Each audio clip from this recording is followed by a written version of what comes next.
Washington, the intelligence community does not agree with President Trump that North Korea is no longer a nuclear threat. We know that because Director of National Intelligence Dan Coats told the Senate intelligence community today that Kim Il-sung's country is not likely to give up all its nuclear weapons. Here's our story 2 years ago, quoting the top North Korea analyst in the United States government, North Korea won't give nukes up at any price. Top Korea intel officer Coats was not alone in his assessment. CIA Director Gina Haspel added a wrinkle when she told the Senate that the North Korean government remains committed to developing a long-range nuclear-armed missile that would pose a direct threat to the United States. Note mention of the long-range ballistic missile. While there have not been any missile tests since Trump and Kim met in Singapore, which anyone would point to as good news, Haspel's assessment raises the issue of just what work is going on out of sight. Coats also told lawmakers that Iran is not currently undertaking the key nuclear weapons development activity, in stark contrast to President Trump's claims that he pulled America out of the Joint Comprehensive Plan of Action, JCPOA, aka the Iran nuclear deal, because Iran was violating it.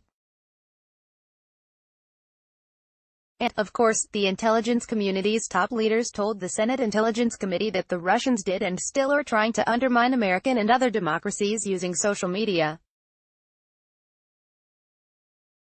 So, the facts contradict the fundamental tenets of much of Donald Trump's rationale for his policies. However, it's extremely difficult to tell how much the president actually makes decisions based on facts. The gap between fact and White House rhetoric has grown so great that even Mitch McConnell, the Senate GOP leader, proposed legislation after today's hearing that he said on the Senate floor would recognize the dangers of a precipitous withdrawal from either conflict and highlight the need for diplomatic engagement and political solutions to the underlying conflicts in Syria and Afghanistan.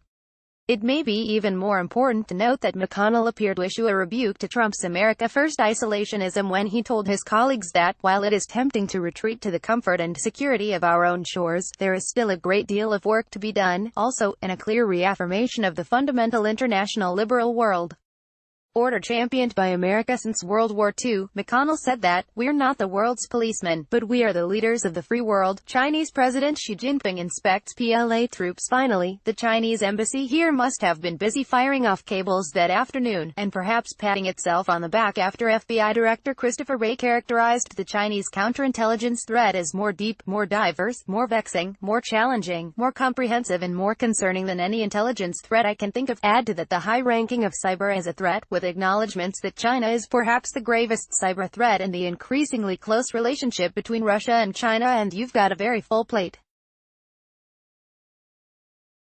On the extremely sensitive issue of Huawei, which the Five Eyes countries are trying to shut out of coming 5G networks due to security concerns, the head of the Defense Intelligence Agency said this is not a company problem, but a Chinese problem. Authoritarian capitalism creates the challenge, DIA's Lieutenant Gen. Robert Ashley told the Senate, dealing with companies is difficult because the company does not get to decide how it behaves. That power, he said, lies with the CCP, with Xi Jinping. Sen. Angus King, who raised the issue, offered the sage advice that the market has to tell them that's not acceptable. How many companies care more about the countries where they are ostensibly headquartered than their bottom lines?